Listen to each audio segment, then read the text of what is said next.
Good morning, good afternoon, and good evening, everybody. Welcome back to the one and only and your brain shut up RDJ. Today, we're gonna continue reading the Call of Cthulhu from last week. So last week we have read the first chapter of the Call of Cthulhu book, and today we're gonna move forward to the chapter 2 of the Call of Cthulhu book by H.P. Lovecraft. And the second chapter has a subtitle called The Tale of Inspector Legras. So without further ado, we're gonna right into reading. Chapter 2 The Tale of Inspector Legras. The older matters which had made the sculptor's dream and bas relief so significant to my uncle formed the subject of the second half of his long manuscript.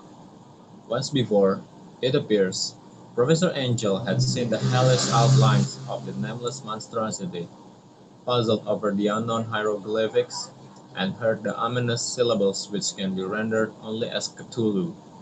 And all this in so stirring and horrible a connection that is small wonder he pursued young Wilcox with queries and demands for data. The earlier experience had come in 1908, 17 years before, when the American Archaeological Society held its annual meeting in St. Louis.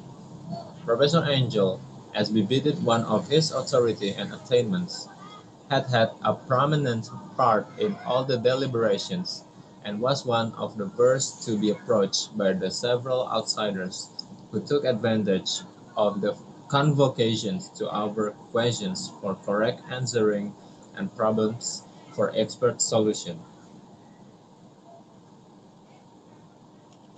With the chief of these outsiders, and in a short time the focus of interest for the entire meeting, was a commonplace-looking middle-aged man who had traveled all the way from New Orleans for certain special information unobtainable from any local source. His name was John Raymond Legras, and he was by profession an inspector of police. With him he bore the subject of his visit, a grotesque, repulsive, and apparently very ancient stone statuette, whose origin he was at a loss to determine. It must not be fancied it must not be fancied that Inspector Legras had the least interest in archaeology. On the contrary, his wish for enlightenment was prompted by purely professional considerations.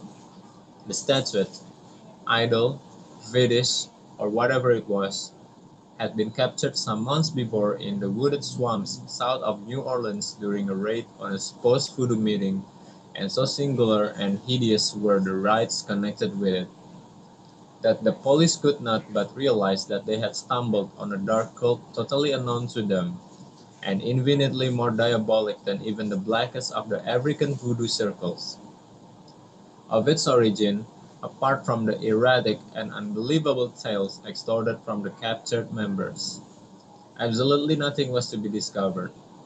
Hence the anxiety of the police for any antiquarian lore which might help them to place the frightful symbol, and through it track down the cult to its fountainhead.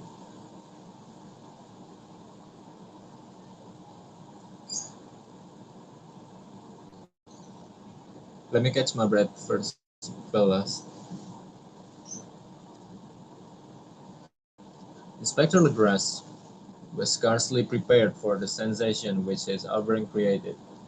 One sight of the thing had been enough to throw the assembled men of science into a state of tense excitement, and they lost no time in crowding around him to gaze at the diminutive figure whose utter strangeness and air of genuinely abysmal antiquity hinted so patently at unopened and archaic vistas. No recognized school of sculpture had animated this terrible object, yet centuries and even thousands of years seem recorded in its dim and greenish surface of unplaceable stone. The figure, which was finally passed slowly from man to man for close and careful study, was between 7 and 8 inches in height, and of exquisitely artistic workmanship. It represented a monster of vaguely anthropoid outline, but with an octopus-like head whose face was a mass of veneers, a scaly rubbery-looking body, prodigious claws on hind and forefeet, and long, narrow wings behind. This thing, which seemed instinct with a fearsome and unnatural malignancy, was of a somewhat bloated corpulence, and sat evilly on a rectangular block or pedestal covered with undecipherable characters. The tips of the wings touched the back edge of the block. The seat occupied the center, whilst the long curved claws of the doubled-up, crouching hind legs gripped the front edge and extended a quarter of the way down toward the bottom of the pedestal. The cephalopod head was bent forward, so that the ends of the facial feelers brushed the back of huge forepaws which clasped the croucher's elevated knees. The aspect of the whole was abnormally lifelike, and the more subtly fearful because its source was so totally unknown. Its vast, awesome, and incalculable age was unmistakable, yet no one linked it issue with any known type of art belonging to civilization's youth, or indeed to any other time. Totally separate and apart, its very material was a mystery, for the soapy, greenish-black stone with its golden or iridescent flecks and striations resembled nothing familiar to geology or mineralogy. The characters along the base were equally baffling, and no member present, despite a representation of half the world's expert learning in this field, could form the least notions of even their remotest linguistic kinship. They, like the subject and material, belong to something horribly remote and distinct from mankind as we know it, something frightfully suggestive of old and unhallowed cycles of life in which our world and our conceptions have no part. Let me drink my iced tea first. I feel my throat very parched.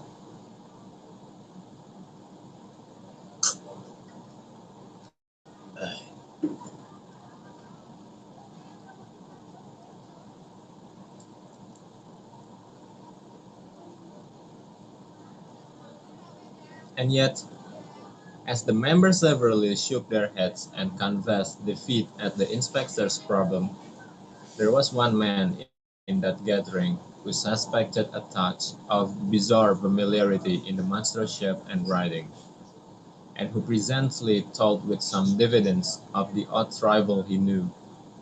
This person was the late William Channing Webb, professor of anthropology in Princeton University and an explorer of no slight note. Professor Webb had been engaged, 48 years before, in a tour of Greenland and Iceland in search of some runic inscriptions which he failed to unearth, and whilst high up on the West Greenland coast had encountered a singular tribe or cult of degenerate Eskimo whose religion, a curious form of a devil worship, chilled him with its deliberate bloodthirstiness and repulsiveness. It was a faith of which other Eskimo knew little, and which they mentioned only with shudders, saying that it had come down from horribly ancient aeons before ever the world was made. Beside nameless rites and human sacrifices, there were certain queer hereditary rituals addressed to a supreme elder devil or Tornasuk, and of this Professor Webb had taken a careful phonetic copy from an aged Angekok or wizard priest, expressing the sounds in Roman letter as the best he knew how. But just now of prime significance was the fetish which this cult had cherished, and around which they danced when the aurora leaped high over the ice cliffs. It was, the professor stated, a very crude bas reliefs of stone, comprising a hideous picture and some cryptic writing. And so far as he could tell, it was a rough parallel in all essential features of bestial thing now lying before the meeting.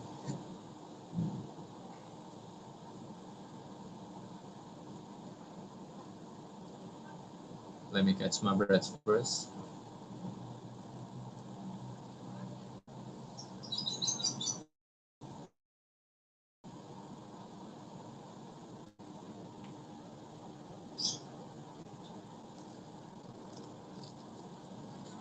This data, received with suspense and astonishment by the assembled members, proved by doubly exciting to Inspector Legras, and he began at once to ply his informant with questions, having noted and copied an oral ritual among the swamp cult worshippers his men had arrested. He besought the professor to remember as best he might the syllables taken down amongst the diabolist Eskimo.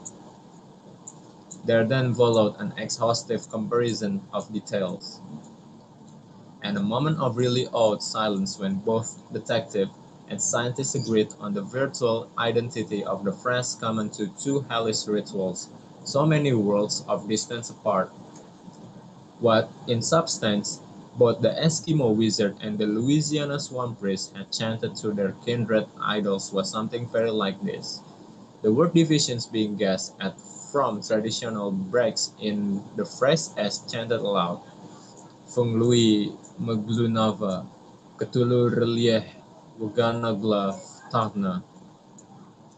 Legras had one point in advance of Professor Webb, for several among his mongrel prisoners had repeated to him what older celebrants had told them the words meant. This text, as given, ran something like this. In his house at Relieh, dead Cthulhu waits dreaming. Uh, and now, in response to a general and urgent demand, Inspector Legras related as fully as possible his experience with the swamp worshippers, telling a story to which I could see my uncle attach profound significance. It savored of the wildest dreams of myth-maker and theosophist, and disclosed an astonishing degree of cosmic imagination among such elf-castes and pariahs as might be least expected to possess it. On November, on November 1st, 1907, there had come to the New Orleans police a frantic summons from the swamp and lagoon country to the south. The squatters there, mostly primitive but good-natured descendants of Leavitt's men, were in the grip of stark terror from an unknown thing which had stolen upon them in the night. It was voodoo, apparently, but voodoo of a more terrible sort than they had ever known, and some of their women and children had disappeared since the malevolent tom-tom had begun its incessant beating far within the black haunted woods where no dweller ventured. There were insane shouts and harrowing screams, soul-chilling chants and dancing devil flames, and the frightened messengers added, the people could stand it no more.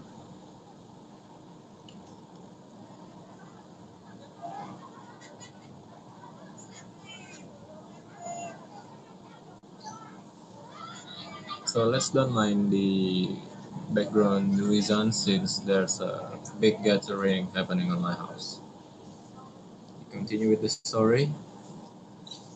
So a body, so a body of 20 police, filling two carriages and an automobile, had set out in the late afternoon with the shivering squatter as a guide. At the end of the passable road they alighted, and for miles splashed on in silence through the terrible cypress woods where they never came. Ugly roots and malignant hanging nooses of Spanish moss beset them. and now and then a pile of dank stones or fragment of a rotting wall intensified by its hint of morbid habitation, a depressions which every moldworm tree and every fungus islet combine to create. At length the squatter settlement, a miserable huddle of huts, hove in sight, and hysterical dwellers ran out to cluster around the group of bobbing lanterns. The muffled beat of tom-toms was now faintly audible far, far ahead, and a curdling shriek came at infrequent intervals when the wind shifted. A reddish glare, too, seemed to veer through the pale undergrowth beyond endless avenues of worse night. Reluctant even to be left alone again, each one of the couch squatters refused point-blank to advance another inch toward the scene of unholy worship. So Inspector Legras and his 19 colleagues plunged on unguided into black arcades of horror that none of them had ever trod before. The region now entered by the police was one of traditionally evil repute, substantially unknown and untraversed by white men. There were legends of a hidden lake unglimpsed by mortal sight, in which dwelt a huge, formless white polypus thing with luminous eyes, and squatters whispered that bat-winged devils flew up out of caverns in inner earth to worship it at midnight. They said had been there before the d'Iberville, before La Salle, before the Indians, and before even the wholesome beasts and birds of the woods. It was nightmare itself, and to see it was to die.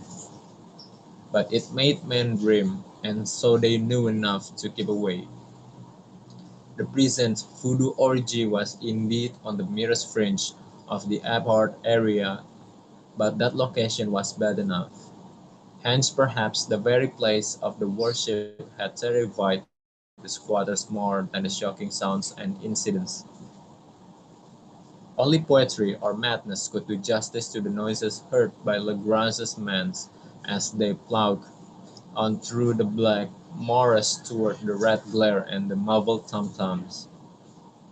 There are vocal qualities peculiar to man, and vocal qualities peculiar to beasts, and it is terrible to hear the one when the sword should yield the other. Animal fury and orgiastic license here whip themselves to demoniac heights by howls and squawking ecstasies that tore and reverberated through those nighted woods like pestilential tempests from the gulfs of hell. Now and then the less organized ululation would cease, and from what seemed a well-drilled chorus of hoarse voice would rise in sing-song chant that hideous phrase or ritual.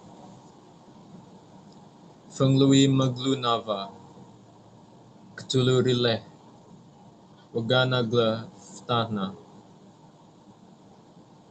Then the man, having reached a spot where the trees were thinner, came suddenly in sight of the spectacle itself.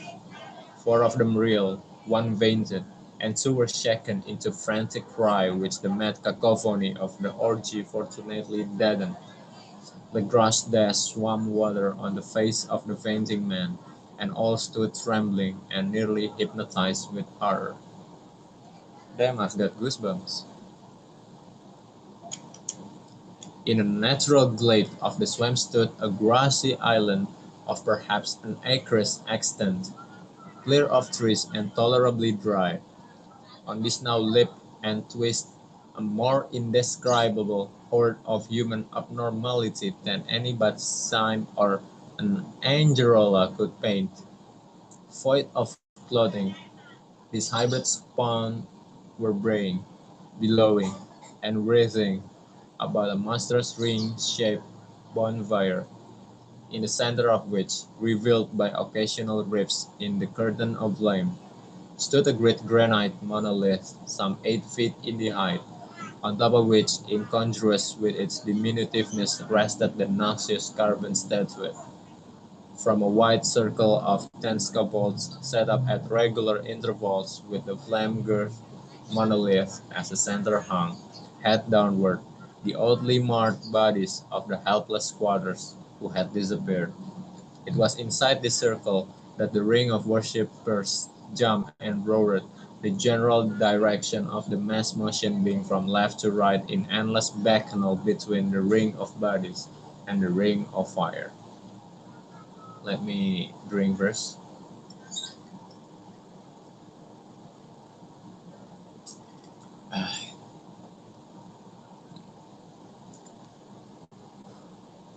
It may have been only imagination, and it may have been only echoes which induced one of the men, an excitable Spaniard, to fancy he heard antiphonal responses to the ritual from some far and unillumined spot deeper within the wood of ancient legendary and horror. This man, Joseph de Galvez, I later met and questioned, and he proved distractingly imaginative. He indeed went so far as to hint of the faint beating of red wings, and of a glimpse of shining eyes and a mountainous white bulk beyond the remotest trees. But I suppose he had been hearing too much native superstition.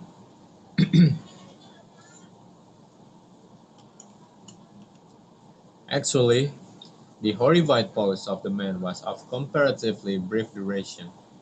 Duty came first, and although there must have been nearly 100 mongrel celebrants in the throng, the police relied on their firearms and plunged determinedly into the noisious rout.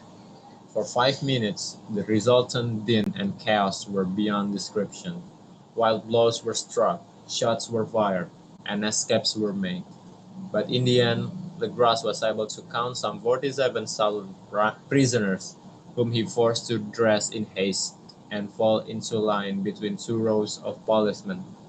5 of the worshippers lay dead, and 2 severely wounded ones were carried away on improvised stretchers by their fellow prisoners. The image on the monolith, of course, was carefully removed and carried back by Legras.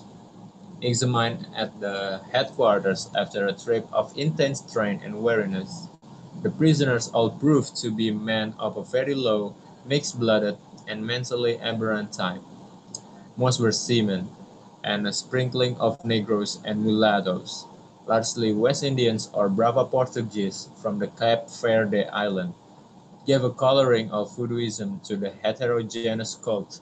But before many questions were asked, it became manifest that something far deeper and older than Negro fetishism was involved. Degraded and ignorant as they were, the creatures held with surprising consistency to the central idea of their loathsome faith.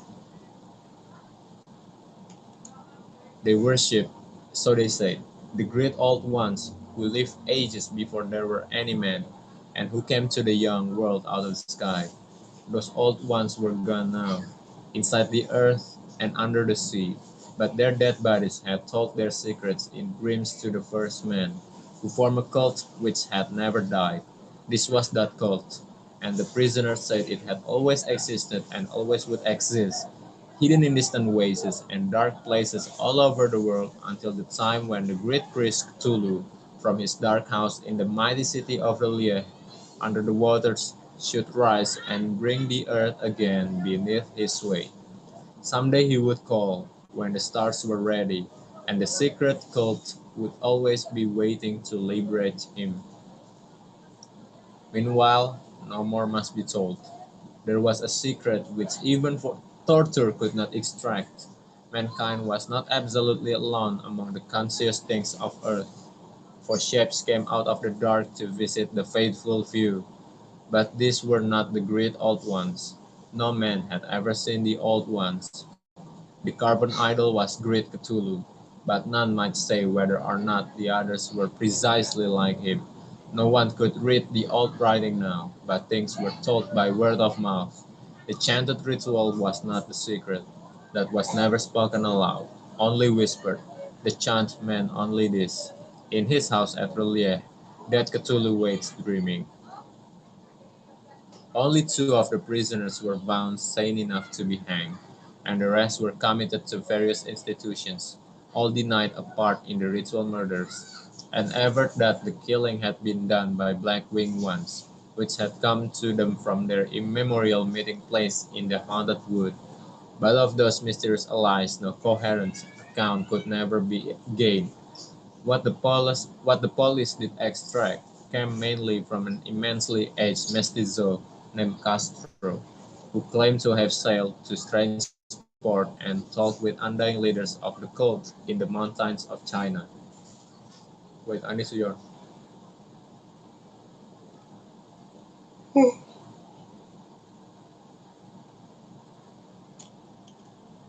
Old Castro remembered bits of hideous legend that paled the speculations of theosophists and made man the world seem risen and transient indeed. There had been aeons when other things ruled on the earth, and they had had great cities. Remains of them, he said the deathless Chinaman had told him, were still to be found as cyclopean stones on islands in the Pacific. They all died vast epochs of time before man came, but there were arts which could revive them when the stars had come round again to the right positions in the cycle of eternity. They had, indeed, come themselves from the stars and brought their images with them. Let me drink first.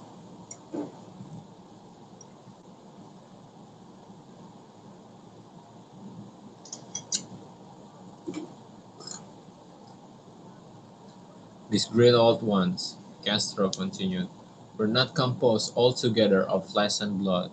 They had shape, for did not the starvation image prove it? But that shape was not made of matter. When the stars were right, they could plunge from world to world through the sky. But when the stars were wrong, they could not live. But although they no longer lived, they would never really die. They all lay in stone houses in their great city of the lake, preserved by the spells of mighty Cthulhu for a glorious resurrection when the stars and the earth might once more be ready for them. But at that time some force from outside must serve to liberate their bodies.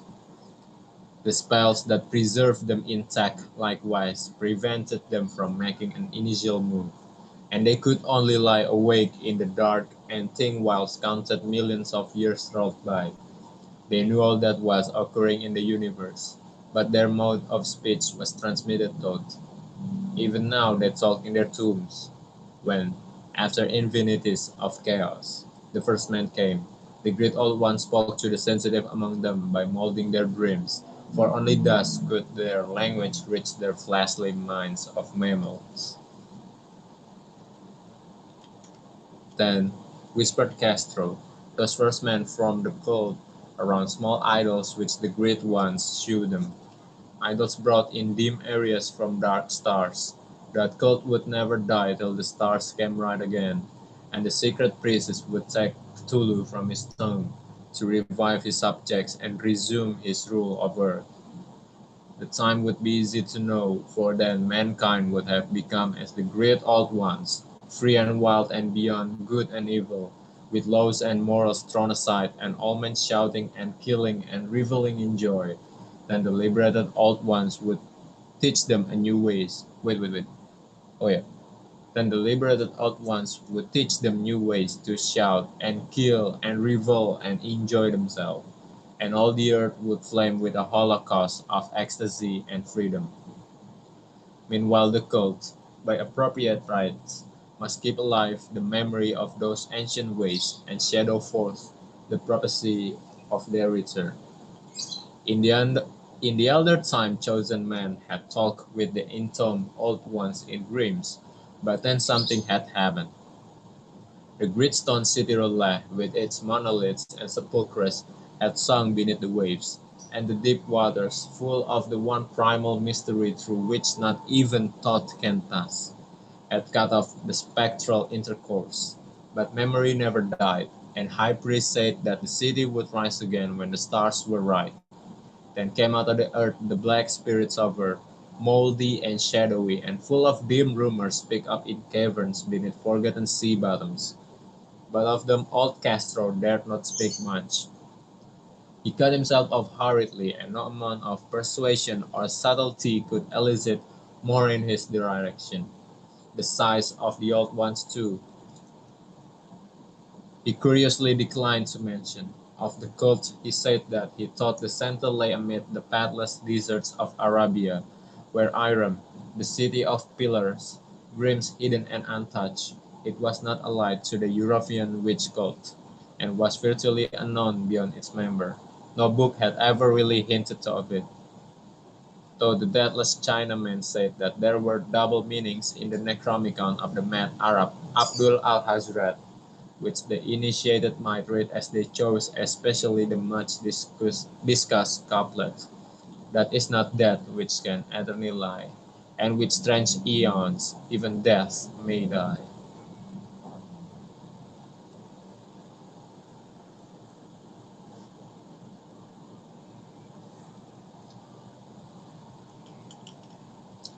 Legras, deeply impressed and not a little bewildered, had inquired in vain cornering the historic affiliations of the cult.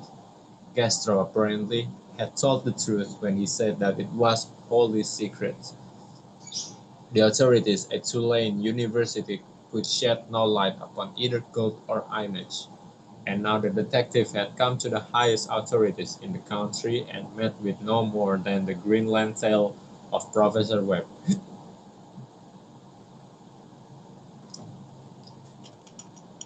The feverish interest aroused at the meeting by Legras's tale, corroborated as it was by the statute, is echoed in the subsequent correspondence of those who attended, although scant mention occurs in the formal publications of the society. Caution is the first case. Caution is the first care of those accustomed to face occasional charlatanry and imposture. Legras for some time lent the image to Professor Webb, but at the latter's death it was returned to him and remains in his possession, where I viewed it not long ago. It is truly a terrible thing, and unmistakably akin to the dream sculpture of young Wilcox.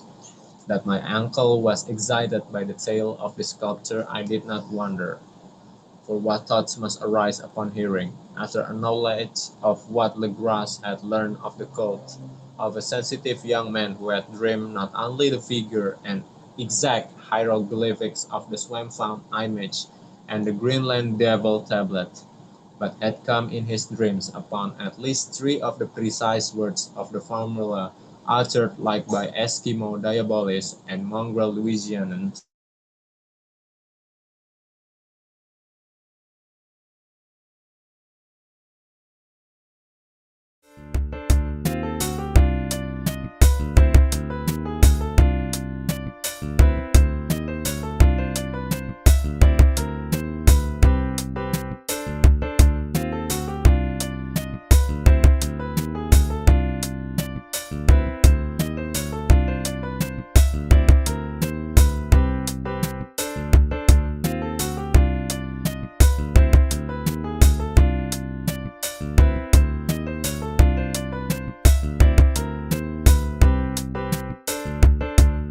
Uh,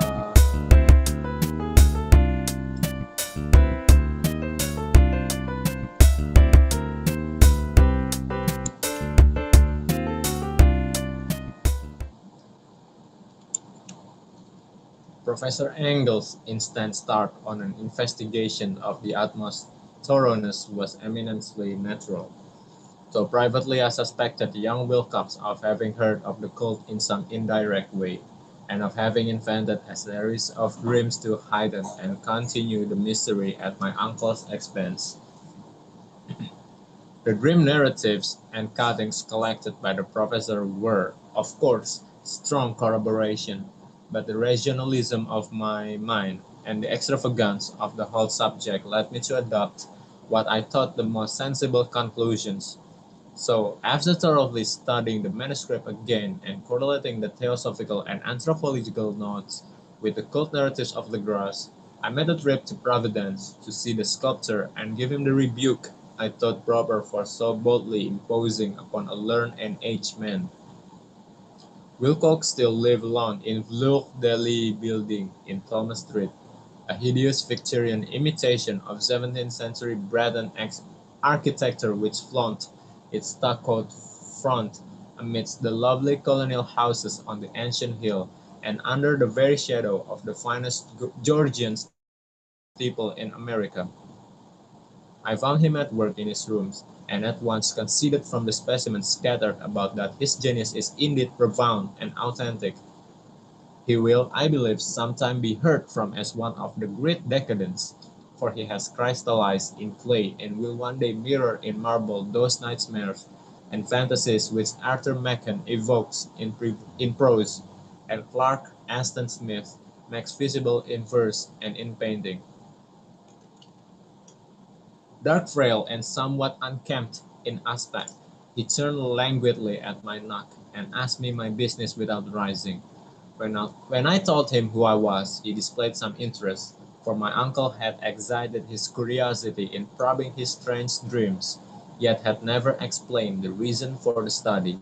I did not enlarge his knowledge in this regard, but sought with some subtlety to draw him out. In a short time I became convinced of his absolute sincerity, for he spoke of the dreams in a manner none could mistake.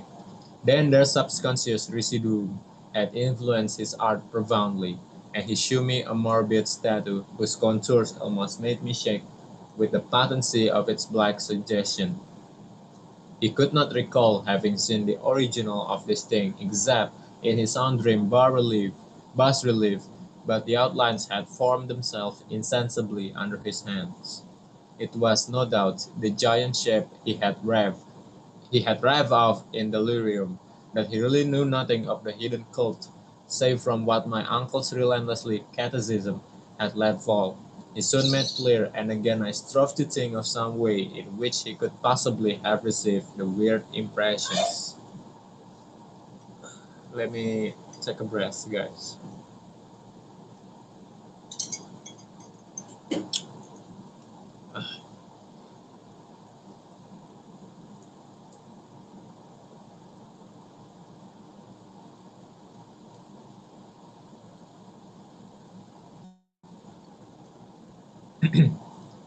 He talked of his dream in a strangely poetic fashion, making me see with terrible vividness the damned Cyclopean city of slime green stone, whose geometry, he oddly said, was all wrong, and hear with frightened expectancy the ceaseless elf-mantle calling from underground, Cthulhu Ftana, Cthulhu Ftana.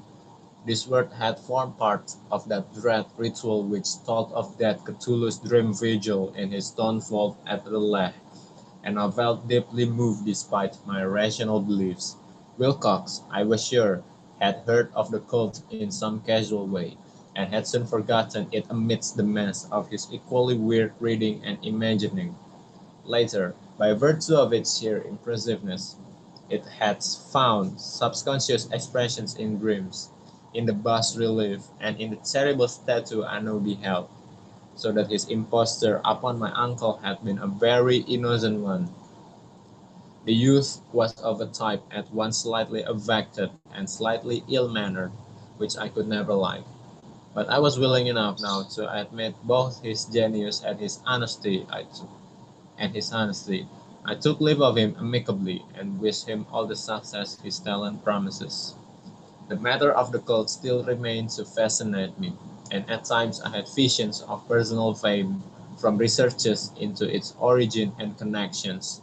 I visited New Orleans, talked with Legras and others of that old-time raiding party, saw the frightful image, and even questioned such of the mongrel prisoners as still survived. Old Castro, unfortunately, had been dead for some years. What I now heard so graphically at first hand, though it was really no more than a detailed confirmation of what my uncle had written, excited me afresh, for I felt sure that I was on the track of a very real, very secret, and very ancient religion whose discovery would make me an anthropologist of note.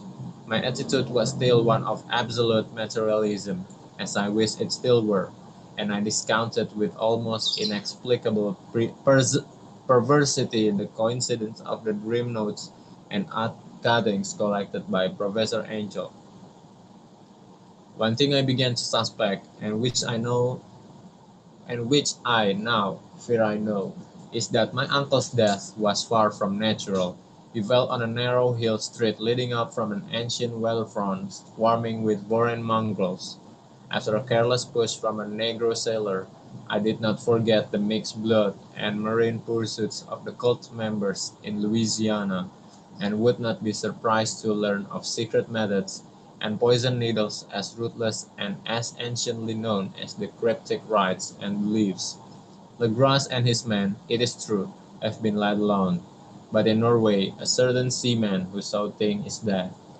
Might not the deeper inquiries of my uncle after encountering the sculptor's data have come to sinister ears?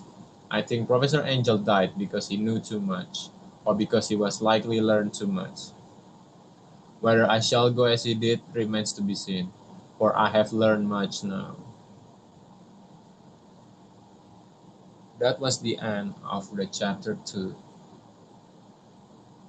So yeah, we're gonna continue the last part of the Call of Cthulhu book next week on Saturday, which I believe it would be October.